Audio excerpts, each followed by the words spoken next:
ब्रह्मांड नायक निर्गुण निराकार सगुण साकार सारे जगत में व्याप्त जगदाधारी ईश्वरी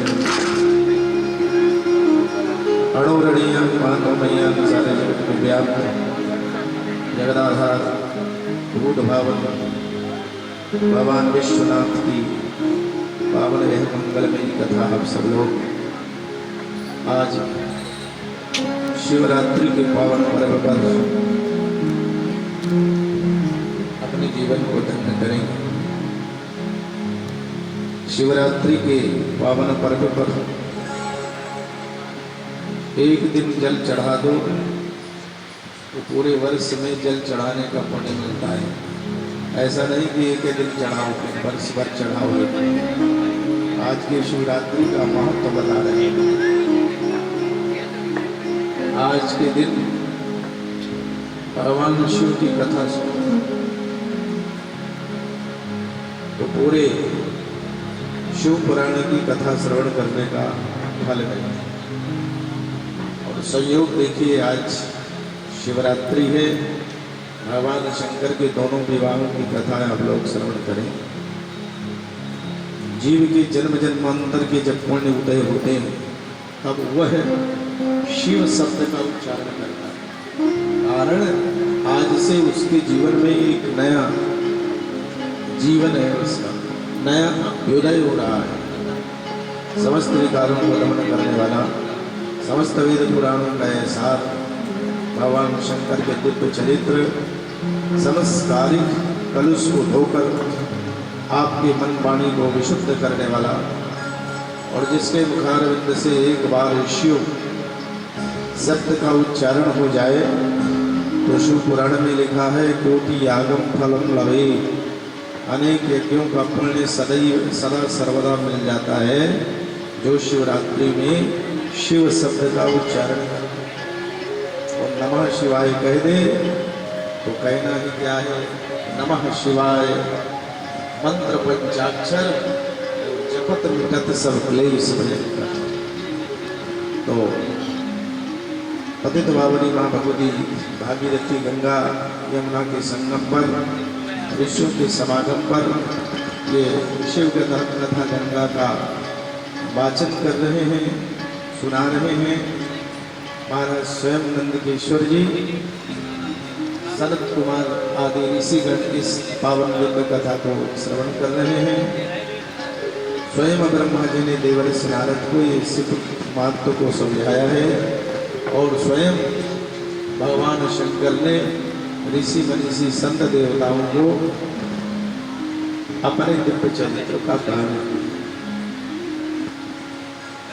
नंदकेश्वर भगवान कहते हैं कि एक बार सहज में देवर्षि नारद अपनी वीणा के झंकारों में भजन करते हुए कैलाश की तलहटी में, हिमांचल की तलहटी में यत्र तत्र भ्रमण करते हुए भगवान के उस सुंदर दिव्य स्थान पर गए जहाँ भगवान कभी कामदेव को वश किया था। वहाँ जाकर के देवर्षि नारद का स्वाभाविक रूप से मन एकाग्र हो गया और देवर्षि नारद साधना करने लगे। भगवत साधना में ऐसे तल्लीन हुए नारद जी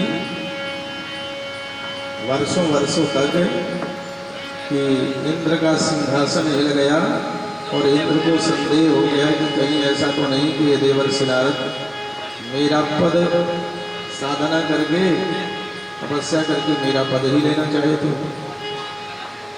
देवर्षि नारद अपने उस तपस्या से हिल जाए, डिग जाए, उनकी तपस्या में विघ्न बाधा डालने के लिए अनेकों उपाय देवर्षि नारद ने कराए, इंद्र ने कराए। लेकिन देवर्षि नारद की तपस्या से मसने हुई साधना में वो समाधि में ऐसे भी बैठे थे कि बहिरंग दृष्टि से अंतरंग कभी कभी भजन कीर्तन के साथ में ध्यान भी किया करते।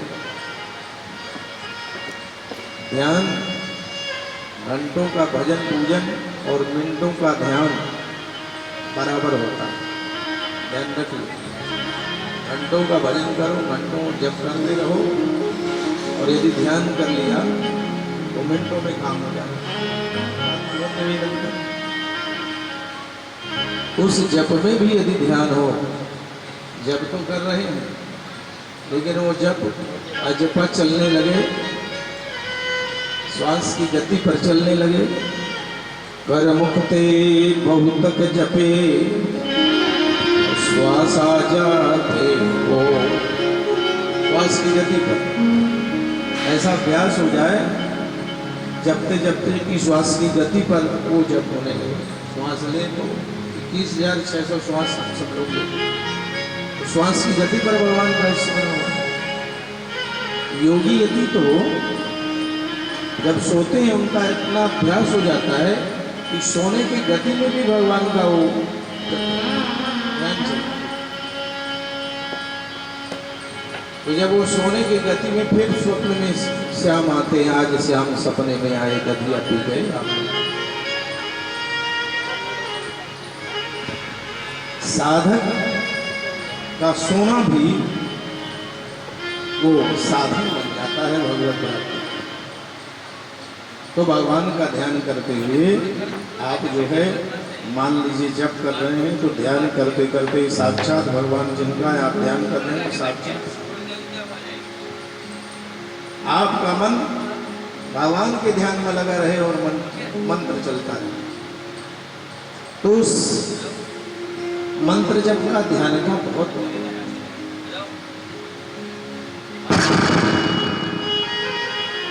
योगस्थः गुरु कर्माणि संगम त्यक्त्वा धनंजयः। देवियों, योगस्थ होकर भगवान की साधना, भगवान शिव की आराधना या किसी देवता की आराधना, योगस्थ का तात्पर्य है बहिरंग दृष्टि से अंतरंग हो जाना है। योगस्थ पतंजलि कहते हैं, पतंजलि का योग योगस्थ चित्त वृत्ति निरोधा, चित्त वृत्ति का निरोध है।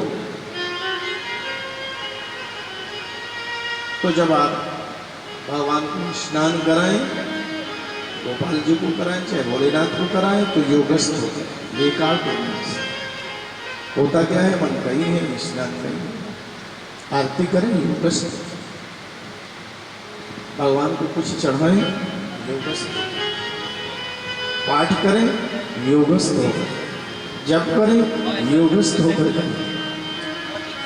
तो ये जो विधि है, इस विधि से आप लोग कुछ करिए, फिर देखिए कि कितनी शांति मिलती है।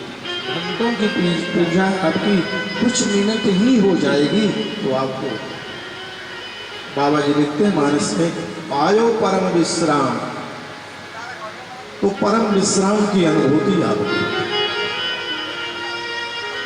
पूजा के लिए बैठे तो मन को समझा दे, अब हम पूजा के लिए बैठ रहे हैं, अंतरंग हो जाए, फिर बाहर की वृत्तियों से मन को बिल्कुल अलग।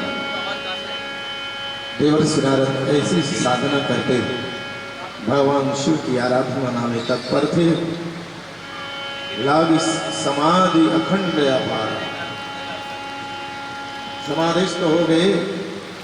इतना ही नहीं, तमाम अप्सराओं को भेज करके अप्सराएं भी सब फेल हो गई। उर्वशी आदि अप्सराएं, कोई बस नहीं चला। इंद्र ने कामदेव को भेजा, कामदेव ने अपने पंचबाणों का प्रयोग करते हुए बड़ा प्रयास किया कि देवर्षि नारद की साधना से पृथक कर दें, लेकिन नहीं, सब हार गए, वापस चले गए।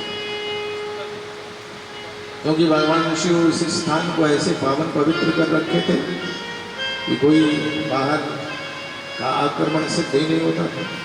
अब जब समाधि अपने आप खुली देवर्षि नारद की, तो देवर्षि नारद ब्रह्मदेव के पास में गए कि चलो बहुत दिनों से साधना किए हैं, पिताजी को वंदन कराएं, प्रणाम कर लें। तो ब्रह्मा जी के पास में गए। ब्रह्मा जी ने पूछा, नारद जी बेटा बहुत दिनों के बाद दिख रहे हो, कहाँ थे? तो नारद जी बड़े अहम से बोलते, पिताजी कभी जो भोलेनाथ ने जो काम किया था आपके आशीर्वाद से मैंने कर दिया। बोले क्या? कामदेव को जीत लिया। ऐसी साधना किया कि कामदेव मेरे सामने दिख नहीं, हरा दिया। तो ब्रह्मा जी ने नारद जी से कहा ये तो बड़ा अच्छा काम किया, लेकिन इसी से कहा नहीं जाता है। एक बात तो और नहीं, साधना की अपनी अनुभूति को सभी को नहीं कहना चाहिए। आपको कोई पूजा पाठ में अनुभव हो रहा है तो उस अनुभूति को नहीं करना चाहिए। हमने अपने जीवन में अनुभव किया कि हमको बहुत अनुभूतियाँ होती थी, तो सभा में आप लोग बैठे तो कहते तो इसलिए थे कि भाई सब लोग इस मार्ग के अनुसार चले। तो वो जो अनुभूतियाँ पहले होती थी वो धीरे धीरे करके वो बंद हो गई। तो जो साधना में हमको आनंद या अनुभूति या भगवत दर्शन हो, उस भगवत दर्शन को अपने तक ही सीमित रखना, उसमें और जाना है। भगवान भोलेनाथ इतने कृपालु हैं, आप ध्यानस्थ होकर के, मैंने अपने जीवन का अनुभव आप लोग ध्यानस्थ होकर के आप किसी भी देवी देवता की पूजा करो तो मूर्तियां बोलती, मूर्तियां हंसती, आपसे बात करती। शंकर भगवान का निराकार रूप में साकार रूप आज भी आता है आपका भाव, और वो समय था तभी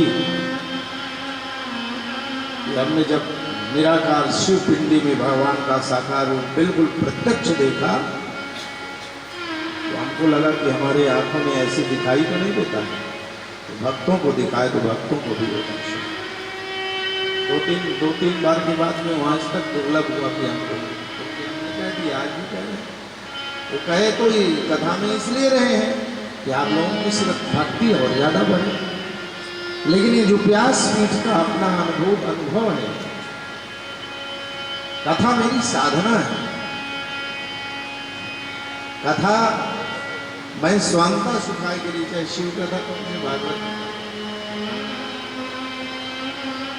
तो स्वांता सुखाए का जब विषय होता है तो भगवान उसमें आनंद है। भगवान से यही प्रार्थना है कि जब तक जीवन है, वो जीवन में किसी का ठिकाना नहीं, लेकिन जब तक जीवन है प्रभु, सभी लोग चाहते हैं कि हम स्वस्थ प्रसन्न रहें, और उनमें उसमें से हम